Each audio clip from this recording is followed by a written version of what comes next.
Jika kalian suka permainan catur yang dingin dan membosankan, mungkin channel ini tidak cocok untuk kalian. Selamat datang kembali sahabat-sahabat penggemar catur di channel Wong Catur. Semoga semuanya sehat selalu. Seperti biasa, kami selalu mencari partai-partai istimewa untuk kita bahas bersama-sama. Dan kali ini kami menemukan sebuah partai sangat menarik dari ajang yang juga sangat bergengsi, yaitu Russian Championship Super Final 2020, yang mempertemukan dua Grandmaster Rusia yang juga papan atas dunia, yaitu Daniil Dubov dan Sergei Karjakin. Sergei Karjakin adalah Grandmaster dengan peringkat tertinggi nomor 4 dunia, sedangkan Daniil Dubov peringkat tertingginya adalah 24 dunia. Meski begitu, Daniil Dubov lebih dikenal sebagai titisan Mikhail Tal karena permainan yang agresif, terengginas, dan penuh pengorbanan perwira seperti yang akan kita saksikan sebentar lagi. Jadi ikuti sampai selesai bagaimana dua Grandmaster Elite ini bertarung. Siapkan fokus, bersiaplah tercengang, dan mari kita mulai. Di permainan kali ini, Daniil Dubov memegang putih dan Sergei Karjakin memegang buah hitam. Permainan dimulai dengan pion E4 dan E5, lalu kuda F3 dan kuda C6. Putih gajah C4 dan dijawab gajah C5. Tentu kita semua tahu bahwa ini adalah formasi Gyuocho Piano Game yang adalah variasi turunan dari Italian Game. Permainan berlanjut dengan pion C3 dan hitam kuda F6 menyerang pion E4. Dubov merespon dengan langkah agresif, yaitu mendorong pion D4 menantang pertukaran di area pusat. Sergei Karjakin menjawab pion kali pion. Daniil Dubov tidak langsung memukul balik, melainkan mengambil langkah unik, yaitu pion B4 menyerang gajah. Gajah hitam mundur ke petak B6. Barulah Dubov mengambil langkah yang sering kita jumpai dari variasi ini, yaitu pion E5 menyerang kuda. Kuda hitam lompat ke E4. Dubov tetap tidak memukul pion D4 dan memilih memajukan gajahnya ke petak D5 menyerang kuda.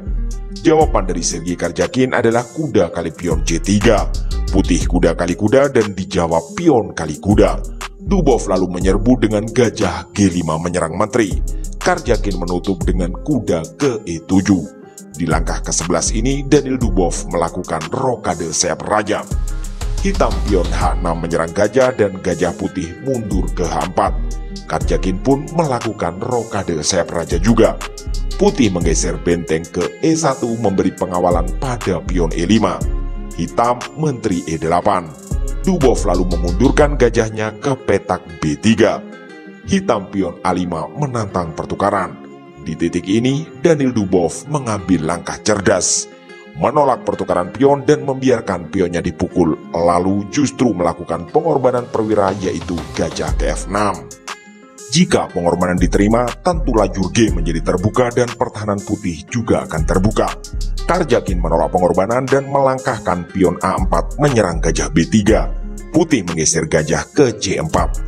Jawaban hitam adalah kuda G6, sepertinya sebagai persiapan pion memukul gajah di langkah selanjutnya. Dubov tetap tak menyelamatkan gajah dan memajukan menteri ke D3, menyerang pion C3 serta mengancam kuda G6. Hitam pion D5 menutup jalur diagonal gajah. Dubov memukul dengan N pasan. Dengan begini, ancaman dari putih tetap terjaga. Hitam gajah E6 menantang pertukaran. Di langkah ke-19 dan jauh dari usai ini, Daniil Dubov membuat pengorbanan brilian yang sangat mungkin tidak terbaca oleh pecatur biasa, yaitu menteri kali kuda. Ya, titisan Mikhail Tal ini mengorbankan menterinya. Tentu saja hitam harus menerima pengorbanan pion kali menteri. Putih lanjut benteng kali gajah E6 menyerang menteri dengan ancaman discover skak di langkah selanjutnya. Menteri hitam bergeser ke F7. Dan ini adalah kesempatan emas untuk mendapatkan menteri hitam dengan memundurkan benteng ke E4. Kita semua mungkin menduga langkah itu, tapi ternyata Daniil Dubov tidak mengambil langkah tersebut. Rasanya tidak salah orang menyebutnya titisan Mikhail Tal. Putih justru memukul pion C3 dengan menggunakan gajah. Hitam raja H8 dan hilanglah kesempatan putih mendapatkan menteri hitam. Baru kali ini Dubov memundurkan benteng ke A4 dan gajahnya menyerang menteri. Karjakin pun menyelamatkan menteri ke petak F5 berbalik menyerang benteng. Benteng putih maju ke E7 mengancam pion G7 dengan dukungan gajah. Hitam memberi penjagaan dengan benteng G8. Putih gajah kali benteng, dan tentu dijawab benteng kali gajah. Dubov lalu pion kali pion C7 dan pionnya semakin dekat untuk promosi. Hitam memberi jawaban terbaik yaitu menteri ke E2, menyerang gajah serta mengancam skak di pion F2. Dubov memajukan gajah ke E5. Karjakin melanjutkan rencana gajah kali pion F2 skak.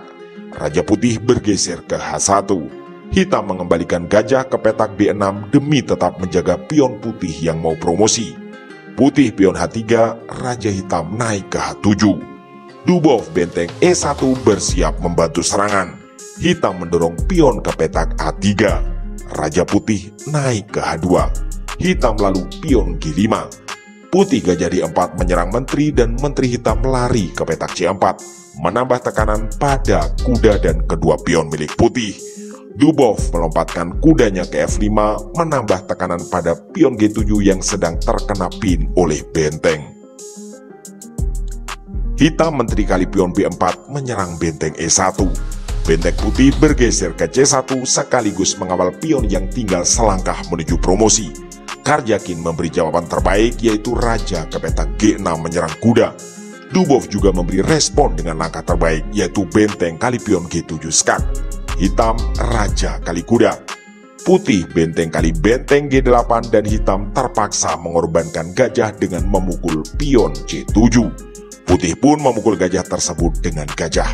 Di posisi ini Daniel Dubov unggul secara materi maupun posisi. Hitam terus melanjutkan permainan dengan menteri B2 menyerang benteng dan pion A2.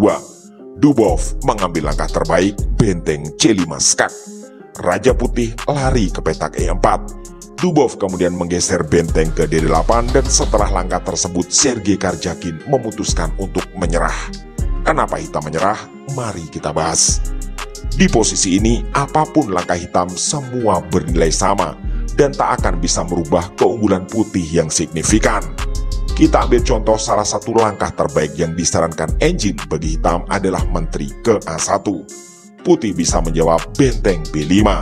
Jawaban terbaik hitam adalah pion H5. Putih benteng E5 skak. Raja hitam hanya bisa bergeser ke F4 dan putih benteng FD8 skakmat.